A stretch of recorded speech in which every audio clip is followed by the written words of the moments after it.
Hey guys, Troy here, Titan Off-Road, doing another install video. Come on over. Today, we are installing our door hinge step. So I've got two different steps here. We offer a single door hinge step. This is what we're going to be installing today. See both of our nice logos in there. And then this one, we won't be installing today, but this is our number one seller. And reason our number one seller is, for those of you guys with rooftop tents and there's just no better way to get up to the top of that Jeep without a second step. So we designed one with a second step. So you got your placement of the regular step. Typically speaking, your standard step from all the other manufacturers is going to be right about here. This is going to give you another 6 to 8 inches in height. And the reason that's important, guys, is when you're getting up on top of the Jeep and you're looking to get on top either to, again, that rooftop tent or that roof rack. The biggest thing is when you stand on a standard step, it comes up above your waist, so you can't lean over the top of the Jeep. With our second step, it comes your waist, even for a gal at 5 feet tall, or for you, really short, vertically challenged guys, your waist is going to be above the roof line of the Jeep. It allows you to completely bend over the top of the Jeep, reaching as far as you can, to be able to tie off. So when you're on the front of the Jeep, you can actually tie it both the side you're on and the other side. So it makes packing that roof rack so much easier. It is such a nice product. Guys, so I'm going to go over our instructions here, but I'm going to mention, since we're not installing this one, since you guys at home can still use this video to install this, what you're going to do differently here on this step, you have your pack of hardware. This is a really simple set. These are going to be your standoffs. That's what they're going to be called in your instructions. And then we got your bolts here, guys. Really nice stainless steel hardware here. And these are aluminum machine that we have custom made for us. So for these, we're going to take out our bolts here, and I'll show you something super important here. All right. So as you see here, these slide right in and out of here. But on these guys, they're actually back and behind there. So when you're installing these, you're going to first place these, pull your step down through the top, and then out the back side. This is only going to work, again, I'll show you something else we designed that's pretty cool. Notice the shape of this. So it's meant to be able to get the first two into place, and it'll hang from that, and then you can go back and install these. But so this is really important, guys. Down from the top. Oh, down from the top to get those ones in.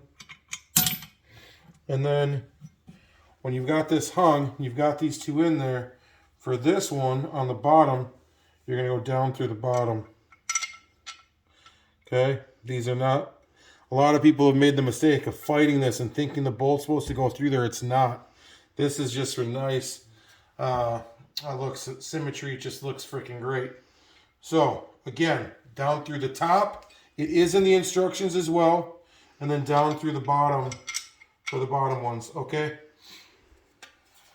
But back to our single step, which is what we're going to be installing today. So we're going to grab our hardware and we're going to go meet you over at the Jeep. 3. All right, guys. So you've got your door hinges here. Now, our Jeep is different than a stock Jeep. So I'm going to talk about the differences and what you're going to have required for your Jeep. If your door hinges are stock, we've got a set of powder-coated stainless steel door hinges on ours. So front and back, your painted factory door hinges. Come on in here. I want to show you guys this. So your painted factory door hinges, their covers are going to be completely painted over. So you're going to have to separate the paint, or excuse me, the bolt from the hinge. A lot of guys will use a razor blade and etch that out around that door hinge. Now, there is a trick that I have found and a lot of folks have used, but you got to be a little bit brave. So you can use a mini torch. It's called a mini torch. They're little butane torches, or a micro torch. And on the top of that painted bolt head, you're going to light the micro torch and you're going to point it right into the center of that bolt head. Now, I'm also using an Allen here. This hardware on the stainless ones are Allens, which are what we're going to use, but your stock Jeep door hinge is going to be a T50 Torx bit. So here's what's going to happen. You're going to heat this up. The paint in the bolt head is going to start to yellow and brown. That's okay, because we're going to discard those at the end. What you want to be careful not to do is heat it up so much so that it damages the paint on your hinge. We don't want to see you guys do that. So it is for those that are a little bit more adventurous or maybe a little bit more experienced.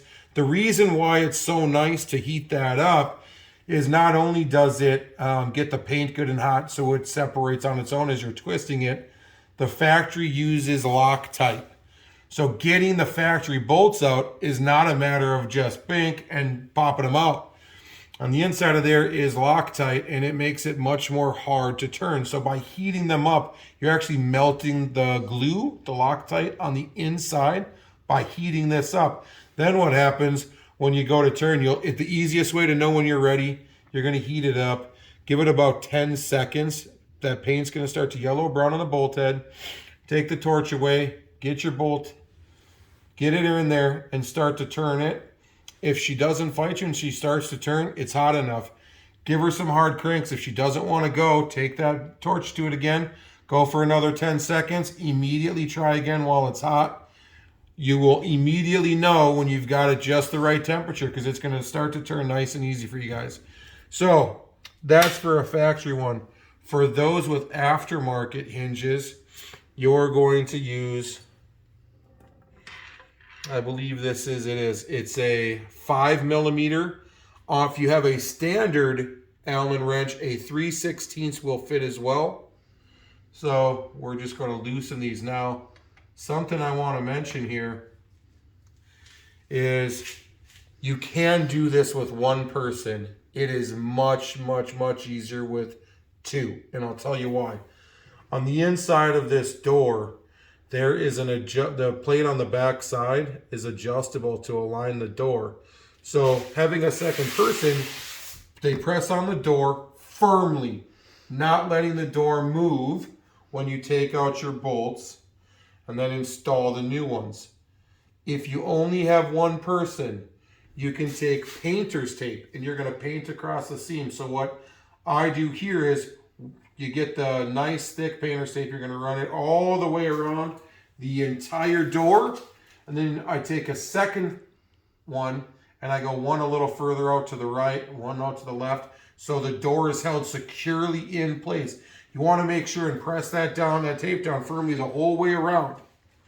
Okay? Because the door misaligns easily. I recommend having two people. If you don't have two, that process will work for you. All right? Should it not, you're going to have to realign the door hinges, which let me tell you, I have done multiple times. It's not that it can't be done, but it does take a little bit of time, little adjustments at a time till the door's perfectly aligned again. So, this is the number one complaint when installing these. So you're going to have a second person when you have two bodies. It works really nice if the hands are a little clammy. So you can get them a little bit damp. Give them a wash so they're clammy.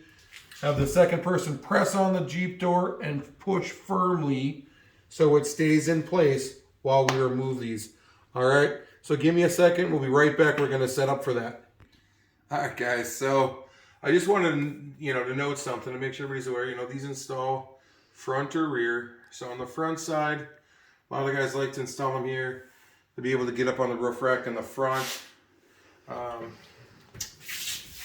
going to be installing these ones actually on the rear of the Jeep, so on the rear doors here. All right, and again, we're going to use our single step. And I wanted to mention why we spent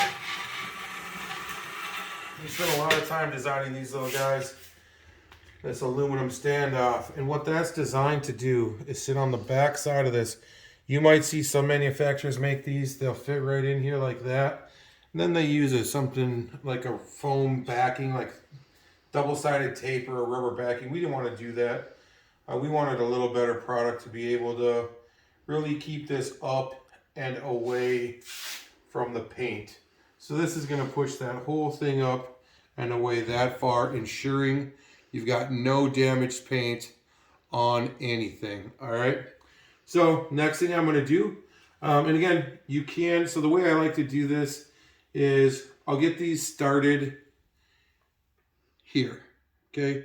Or with using, on the factory one, I'll get them started using like a breaker bar or a really long 1/2-inch driver. So, or a 1/2-inch ratchet. These I'm going to get started, and then I'll bust out the power drill. All right? Agree. All right, guys. So just as I mentioned, the longer, the better. That's why I mentioned, you know, for the factory ones, using a breaker bar or a long 1/2-inch ratchet, because I had a hell of a time breaking these. So I got these here now. Again, I'm going to remove the top two. You can also do this by removing top left, bottom right, snapping into place that way as well. Okay, that's it. We'll see you back in just a second here. I'm going to start knocking these guys in. All right, guys, real quick. So as I mentioned, we took the bolts out. We stuck the spacer in. If you can see back in here, behind there, spacer's behind there. It's really obvious which direction the spacer goes. It's cone shaped and it's going to go pointing in towards the door. Pop them in. So I've got these guys started. I'm just going to tighten it on up. I'll tell you something that also works really nice. Some WD-40. I actually use an Amso product, but not everybody's got that laying around. Just to give you guys a tip. I love this stuff. Amso MP. Way better than WD-40. WD-40's, you know, basically trash by comparison. But if that's all you got, that's all you got. All right, so get those partially tightened in. Rachel's just doing a kick-ass job here. This is no easy task. That door is heavy.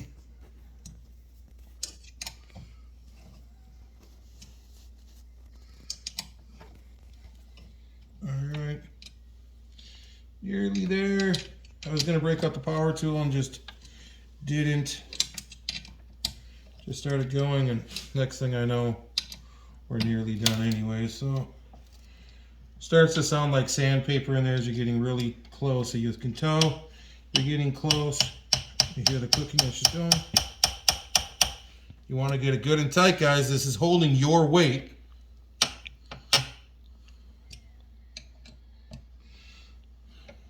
Alright.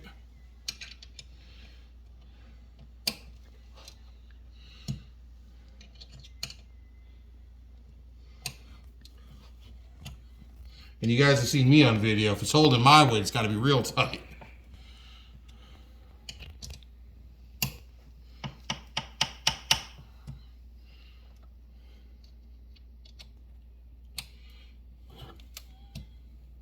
Should be the last one here and we'll be all done. Show you how she works. Oh, maybe one tiny bit more. Oh yeah, she's done. She's good and tight. There it is. Well, bam. You also notice on this product that's really nice is we've got a little,